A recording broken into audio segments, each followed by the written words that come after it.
Hello and welcome back to the 0.23 Stock Science Division. We are now flying the Ambitious Lander 1, as I titled it. We are going to try to land in the desert, so as you can see I'm completing a deorbit burn and fast-forwarding around to enter the atmosphere. And at this point I realize my periapsis is a bit lower than it should be. We should probably boost our orbit a bit. So here I am adjusting, trying to get into the right alignment. I'm actually burning the wrong way at first because I didn't have enough reaction wheel power to turn around. And now I'm kind of spinning out because I'm insane. And here we go, wasting some more fuel, spinning more, trying to get our trajectory right. And of course at this point I accidentally put our trajectory as if we were going to land there, but that's not right because atmosphere and spinning around, just fast forwarding, and you know what, I just kind of failed, and here we go, burning a little bit, but not much because we've killed a lot of speed. And at this point I decide to look through the little window to see what it's like to be the pilot of this thing, because as you can see it's rocking around like crazy, and this is what it would have been like to be inside there. You're just like screaming through the atmosphere, just no idea what's going on behind you, where you're moving. You just can occasionally see the ground far, far away in the distance, and flames past the little window. Okay, let's skip that and continue on with our landing. I'm burning a little bit of fuel here, putting out the legs, realizing that I'm low on fuel, and deploying the parachute because I'm afraid that I might not be able to land this on just the fuel. Now we're flying at regular speed, so this is actually not time acceleration. This is how fast I actually came down for this landing.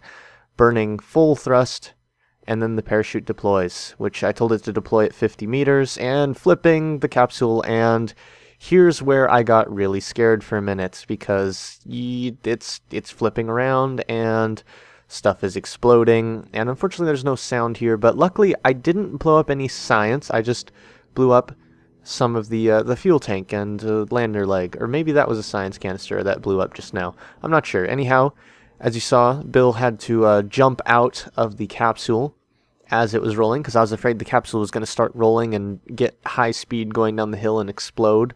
But here's where we landed, so here's where we're going to plant our flag. And again, the text is some random gibberish I can't actually read. Next, we're going to go investigate the capsule, investigate everything that crashed. Oh, and one of the science modules exploded, so I decided to leave the other one alone after that. And then run up the mountain for the quest for more science. After that, and wishing I had a flag to plant at the top of that peak, it's back to the Space Center where we will recover the vessel, the debris, and the Kerbal, and research some new parts. Then it's off to the VAB to design our next rocket.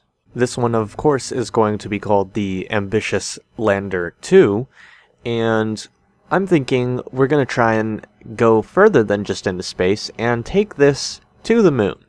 Of course, don't forget to write a description for the rocket, and apologies if you can hear any random background noise that sounds like a tow truck getting ready to tow a vehicle. That's because there's a tow truck getting ready to tow a vehicle. And after a quick inspection and setting the camera at the right angle, it is time to lift off. Also, fireworks. What? Okay, the Ambitious Lander 2 is actually going to land right next to the KSP. However, this will be the first test of a lander landing without using a parachute, and as you can see it was a massive success. We only broke all 3 of the legs and did all the science. So, mission success. Great success. Hopefully next time we'll get a bit further away from the Kerbal Space Center and not have to fix all of the legs, but hey, you win what you can, and what you can't, you plant a flag about. Such as this flag, which again has a bunch of text I can't really read to you because I can't see what it is. Hopefully I'll fix this problem in future videos. Continuing on as usual, we recover the vessels and stuff and do research, and it's back to the VAB, where we start on our next design. It has been decided since the Ambitious Lander 1 didn't really land in the desert, and the Ambitious Lander 2 landed just outside of the KSC, that rather than continuing the Ambitious Lander program, we're going to go back to the Sounding Rocket program, which is the text you see me writing above, and we continue with the usual process of building a rocket. Once the finishing touches are applied, we can then launch the rocket. Unfortunately, this is the point where I ran out of hard drive space without realizing it, and proceeded to launch the rocket, take it into orbit, and start an insertion burn for the moon. We now pick up from where I was able to resume recording, just outside the sphere of influence of the moon.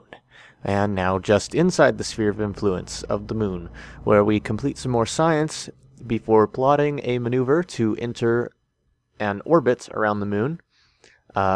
And actually 2 maneuvers and then 1 maneuver because I don't know what I was doing really. And so that's that. Again, sorry there's no sound. We're going to do some science. Well, we're going to try to do some science around the moon. We're actually not going to enter orbit now that I remember correctly. No, we are going to enter orbit, but what we are going to do is actually try to return to Kerbin as quickly as possible. We're actually going to just land back on Kerbin. We're not going to land on the moon. I know this is, well, this is a sounding rocket, not an ambitious lander, and sounding rockets do not land on the moon because there is no sound on the moon because it's in space and there's no atmosphere. So we're just going to do some more science and return to Kerbin, where we will land, well, crash or land or something like that. We're going to end up somewhere where we can produce some sound. And here we are performing that maneuver, and not in the correct place. Or are we in the correct place? You know what? Yeah, we're in the correct place. I don't know what I'm saying. I'm kind of crazy. Doing close enough. Delete that maneuver. Finish our last bit of science that we're going to do around the moon. Stare at it as we retreat from it. The majestic, ugly rock that is beautiful. I don't know what I just said. And I know we have a maneuver planned and everything, but I'm saying screw it. Let's just go ahead and deorbit here. We're closer to Apoapsis anyhow. And there we go. We have a re-entry path to follow. So let's time warp around to Kerbin. And getting closer. So I slow down the time warp when we're getting closer because I don't want to have that major lag you kind of get if you're coming in at high time warp. And burning now. Burning, of course, and going into the dark side of the planet. Still burning. This was a pretty hot mission, but I'm going to skip a bit, and now you can see we have landed safely and returned science. Woo! Next time, we will launch something else, going somewhere else. I have no idea. I have no plans. Thank you for watching, etc., etc. See you in space.